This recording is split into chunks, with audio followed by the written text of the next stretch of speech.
नमस्कार मंडळी, मी रोहित बापट. माझ्या युट्यूब चॅनलवर तुम्हा सगळ्यांचं स्वागत. माझ्याकडे एक कविता संग्रह आहे, आठवणीतल्या कविता. त्याचे अनेक भाग आहेत. त्यातला भाग एक, याच्यामध्ये एक कविता माझ्या वाचनात आली आणि ती मला खूप आवडली, खूप भावली. बरेचदा आपण अनेक गोष्टींची चालढकल करतो. नंतर बघू, नंतर बघू असं म्हणतो. वर्तमानात जगण्यापेक्षा भविष्याचाच अधिक विचार करतो. आज आत्ता जे आहे त्याचा विचार न करता उद्या काय करता येईल याचा अधिक विचार करतो. किंबहुना आत्ताचा वेळ आपण खरं सांगायचं तर वाया घालवतो आणि नंतरची प्लॅनिंग करत बसतो. उद्याचा काय नेम या कवितेमध्ये याच विचारसरणीला एक चांगलं उत्तर दिलेलं आहे. आपल्याही संस्कृतीमध्ये असं म्हटलं जातं की असे जगा की पुढच्या क्षणी तुम्हाला मृत्यू समजा जर आला तर तुमच्या पुण्याचं पारडं जड असायला हवं. त्यामुळे आत्ता या क्षणाला जे आहे ते जगण्याचा प्रयत्न करा, हे सांगणारी ही कविता विचार अत्यंत सुंदर आहे. अनेक जणांना असं वाटेल की मग प्लॅनिंग करूच नाही की काय, भविष्याचा विचार करू नये की. प्रश्न हा नाहीये. प्रश्न हा आहे की आत्ता जो क्षण तुम्हाला मिळालेला आहे तो तुम्ही जगत आहात की नाही. आपण बरेचदा आळशीपणाने सुद्धा, सगळ्यांच्या बाबतीत होतं, माझ्या बाबतीत पण होतं, आळशीपणामुळे आत्ताचा जो वेळ आहे तो आपण वाया घालवतो आणि मग नंतर त्याचं दुःख होतं. त्यामुळे अशा लोकांसाठी, माझ्यासारख्या लोकांसाठी सुद्धा त्यांची कान उघडणी करणारी ही कविता आहे, उद्याचा काय नेम. बर, छंद भुजंग प्रयात आहे त्यामुळे एक विनोदाचा भाग म्हणून सांगतो. कविता ही मनाचे श्लोक त्याच्या चालीमध्ये सुद्धा वाचता येते. अर्थात मी तशी वाचून दाखवणार नाही, पण दोघांचाही छंद वृत्त सारखंच असल्यामुळे मी एक गमतीदार माहिती. कविता आहे उद्याचा काय नेम आणि कवी आहे विनायक कोंडदेव ओक. जुन्या काळचे कवी आहेत हे. तुम्ही जर कधी archive.org वरती जर हे नाव शोधलं तर तुम्हाला त्यांच्या कविता, त्यांचं लिखाण, त्यांच्याबद्दल माहिती सापडेल. विनायक कोंडदेव ओक, त्यांची ही कविता उद्याचा काय नेम. ती कविता मी वाचून दाखवतो, समजायला सोपी आहे, पण हा विचार किती छान आहे. आणि कवितेमध्ये तो मांडता येणं हे सुद्धा खूप महत्वाचं आहे. अनेकदा होतं असं, विचार चांगला असतो, कल्पना चांगली असते, पण त्या कवितेमध्ये ती उतरत नाही. कोणी कथाकार असेल तर कथेमध्ये उतरत नाही. पण हा विचार ओकांना या कवितेमध्ये जमलेला आहे. तुझ्या मनी चांगले भावयाचे, तरी आज हो पर्व हे सोनियाचे. तुझिया मनी चांगले भावयाचे, तरी आज हो पर्व हे सोनियाचे. असे वागले मोठ मोठे शहाणे, उद्या काय होईल ते कोण जाणे. म्हणजे श्लेष बघा कसा आहे की तरी आज हो पर्व हे सोनियाचे. तरी आज हो, आजचा दिवस जो आहे हा सोनियाचा पर्व आहे, हे लक्षात ठेवा. तुझ्या मनात खूप काही चांगलं असेल, खूप काही स्वप्न असतील, काही हरकत नाही. तरी आज हो पर्व हे सोनियाचे, असे वागले मोठ मोठे शहाणे, उद्या काय होईल ते कोण जाणे. मोठमोठी माणसं पण अशीच वागून गेले की आज आत्ता करा जे काय तुम्हाला करायचं ते, उद्याचं सांगू नका, आत्ताच्या आत्ता करा. अनेक मोठमोठे संगीतकार, कलाकार वगैरे यांच्याबद्दल आपण ऐकतो की ते उद्यावरती गोष्ट ढकलतच नाहीत. आज आत्ता आत्ता सुचलं तर आत्ता सुरू करायचं, उद्यावर ढकलायचं नाही. धरित्रीवरी काल जिवंत ठेले, तयातील पाहा किती आज मेले. तुला ही अवस्था नसे का वहाणे, उद्या काय होईल ते कोण जाणे. मनाच्या श्लोकांचा विषय मगाशी काढला होता. त्यात सुद्धा एक वाक्य असं आहे की किती थोर ते जन्मले आणि मेले. येतात आणि जातात, जन्म आणि मृत्यू टळलेला नाहीये. काल जे धरित्रीवर जिवंत होते, धरित्रीवरी काल जिवंत ठेले, तयातील पहा किती आज मेले. काल कालपर्यंत जिवंत असलेली माणसं आज गेलेली असतात. तुम्ही कुठल्याही आध्यात्मिक गुरूंना जर विचारलं तर ते तुम्हाला एक गोष्ट नक्की सांगतील की सकाळी उठल्यानंतर पहिल्यांदा देवाचे आभार माना की तुम्ही जिवंत आहात. अनेक मंडळी जी काल झोपी गेली ती आज सकाळी उठलेली नाहीत. कवी इथे तेच सांगतात की काल जे जिवंत होते ते आज नाही. त्यामुळे आज तुम्हाला मिळालेला आहे, देवाने तुम्हाला आजचा दिवस दिलेला आहे, तर त्याचे आभार पहिल्यांदा माना. धरित्रीवरी काल जिवंत ठेले, तयातील पहा किती आज मेले. तुला ही अवस्था नसे का वाहणे. तुलाही याच्यातूनच जायचंय, तुलाही ही अवस्था व्हायची आहेच. मग उद्या काय होईल ते कोण जाणे, मग उद्याचा विचार कुणाला माहिती उद्या काय होईल. जे काय करायचं ते आज. आणि याबद्दल तू कृतज्ञ राहा, की कालही तू जिवंत होतास, आजही तू जिवंत आहेस. दुर्दैवाने काल जे जिवंत होते त्यातले अनेक जण आज जिवंत नाही. हे भाग्य तुला मिळालेलं आहे, हे सद्भाग्य मिळालेलं आहे. आजचा दिवस वाया घालवू नकोस. पुढे हे करू, ते करू, पुण्य साधू. किती सुंदर, मी मगाशी म्हणलं ना, की विचार कवितेमध्ये मांडता येणं हे ही फार मोठी गोष्ट आहे. चांगला विचार सगळे खूप जणांना येतो, पण ती कवितेत मांडता आली पाहिजे. पुढे हे करू, ते करू, पुण्य साधू. पुढे करू, करू, सगळं करू. धने मिळवू, मंदिरे थोर बांधू. सगळे भविष्यातलं. भ्रमी वेड या शुद्ध आहे राहणे. उद्या काय होईल ते कोण जाणे. पुढे करू, आपण हे करू, आपण ते करू, सगळ्या मनामध्ये सगळं कल्पनेत.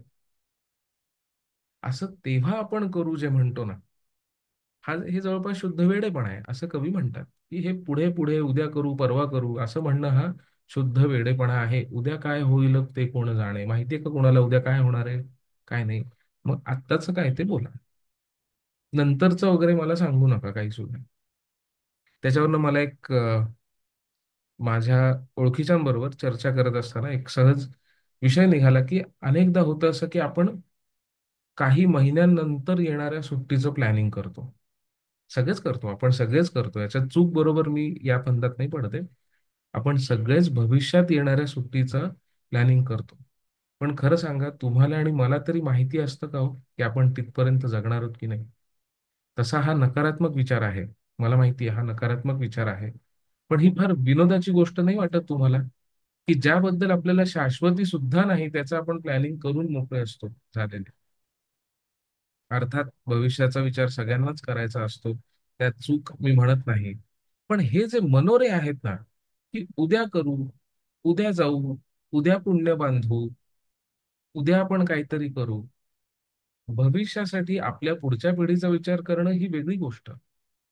पण तुम्हाला जर काही मिळवायचं असेल, काही बनायचं असेल पुढे जाऊन, तर त्यासाठी उद्या कशाला प्रयत्न करू? आजच का नको प्रयत्न करायला? आणि असं जे उद्या करू म्हणणार आहे, हा शुद्ध वेडेपणा आहे, असं कवी म्हणतात.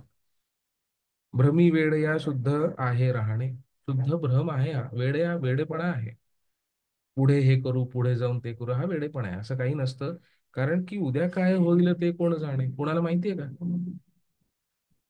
दुर्दैवाने अशा मी अनेक लोकांना भेटलेलो आहे, की ज्यांनी त्यांची स्वप्न मला सांगितली होती, की मला हे करायचंय, मला ते करायचंय. दुर्दैवाने काही दिवसांनीच ते गेले. कोरोनाच्या काळात, मधल्या काळात मी माझ्या अनेक चांगल्या चांगल्या ओळखीच्या लोकांना गमावलेलं आहे गेल्या काही वर्षांमध्ये. तर ते पटतं मला, की मला असं वाटतं कधी कधी की अरे तेव्हाच त्यांनी काहीतरी केलं असतं. तर अर्थात हा सगळा अ, भाग्याचा विषय आहे, प्रारब्धाचा विषय असो. दरिद्री मुके आंधळे पाहतोसी, बघतोस ना. दरिद्री मुके आंधळे पाहतोसी, असे नेम काकी तसा तू न होसी. काय नेम, की उद्या तू दरिद्री होऊ शकतोस, मुका होऊ शकतोस, आंधळा होऊ शकतोस. हे तू बघतोयस. कशावरून उद्या तू असा होणार नाहीस. भाग्य कोणी पाहिलंय. आणि आपल्याला असं वाटतं की नाही नाही, मला काही होणार नाही, मला काही होणार नाही.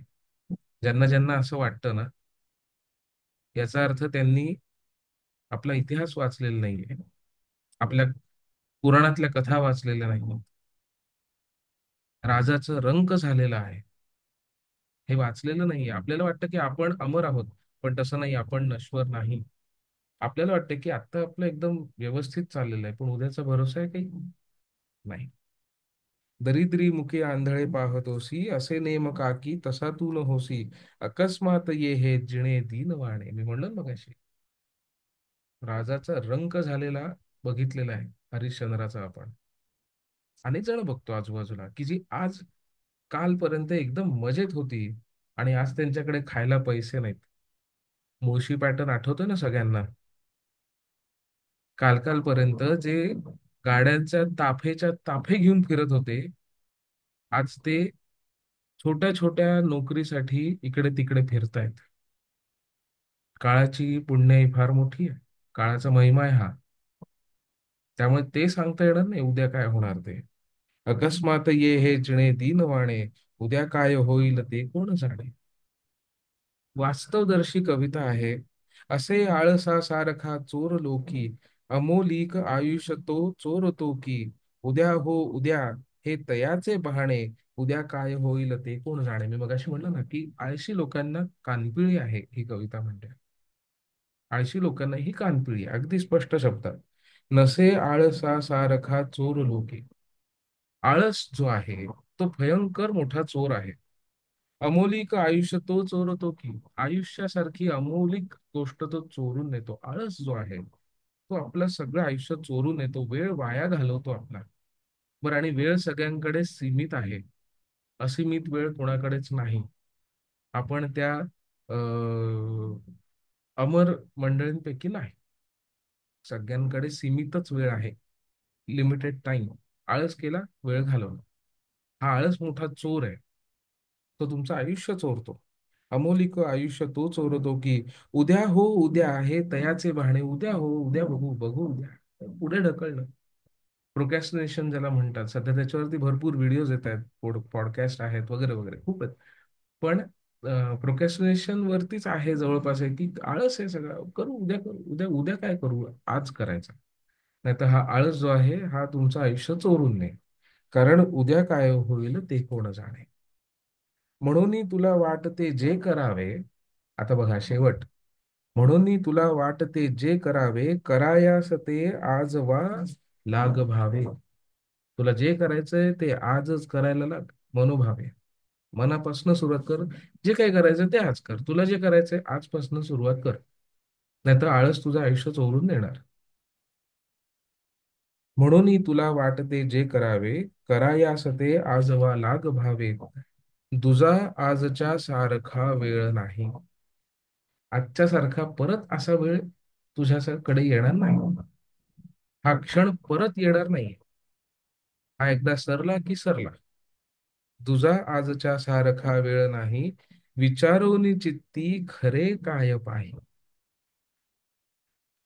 कवितेची पण एक गंमत असते, ते सांगतो मी. तुझ्या आजचा सारखा वेळ नाही, विचारून चित्ती खरे काय पाही.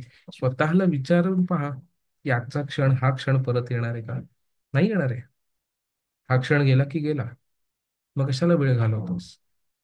अशी ही फार सुंदर कविता आहे. पुन्हा एकदा सांगतो की अनेक जणांना वाटेल की मग भविष्याचा विचार करू नये का, प्लॅनिंग करू नये का, वगैरे वगैरे वगैरे. हे सगळं ठीक.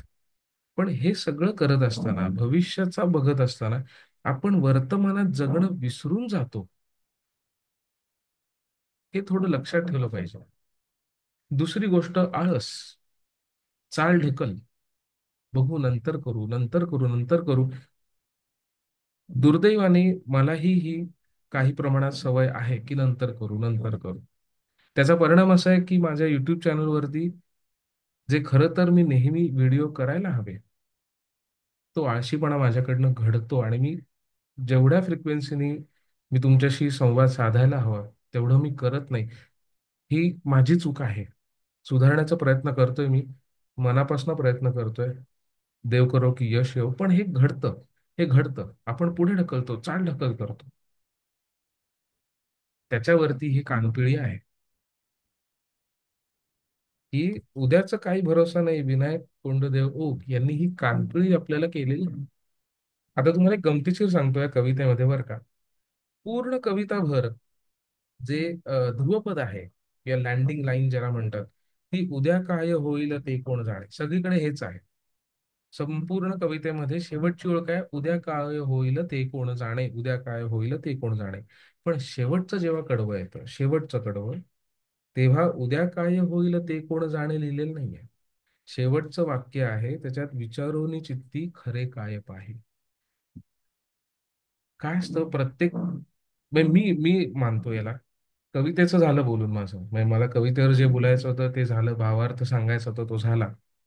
पण ही खोड म्हणणं चुकीचं आहे, म्हणू आपण खोड. ही खोड माझ्याही कवितेला आहे की संपूर्ण पॅटर्न तयार करायचा आणि शेवटी कुठेतरी तो पॅटर्न मोडायचा.